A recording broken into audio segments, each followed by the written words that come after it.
paano ba maging isang Muslim. Sa mga kababayan natin na nais mag-Muslim, kapag napanood nyo ang video na to, ganito lang po kadaling mag-Muslim. Unang-una,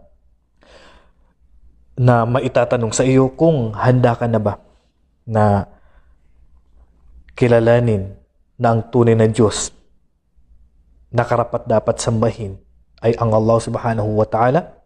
Pagkahanda ka ng tanggapin ito, so pangalawa, handa ka na rin ba tanggapin na si Muhammad ay kanyang huling sugo at propeta ng Allah na ipinadala sa mundo? At pangatlo, at ikaw rin ba ay handa ng tanggapin na si Jesus ay isang sugo, propeta at alipin lamang ng Allah? Kapag ito ay tinanggap mo ng taos-puso, so napakadali na po ang kasunod. Susunod na po dito, bigkasin nyo na po ng taos-puso ang susi ng Islam na tinatawag na shahada, pagsaksi o panunumpa sa wikang Arabic na tinatawag na shahada at panunumpa o pagsaksi sa wikang Tagalog. So narito po ang inyong bibigkasin ng taos-puso.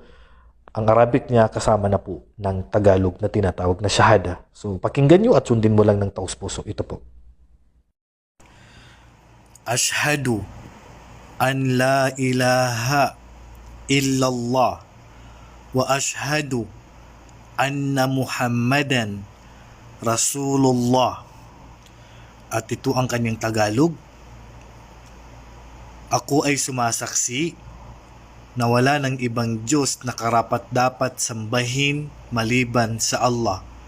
Ako rin ay sumasaksi na si Muhammad ay huling sugo at propeta ng Allah. At pagkatapos, kayo po ay isa na pong ganap na Muslim. So kapatid na po kayo sa lahat ng Muslim sa buong mundo.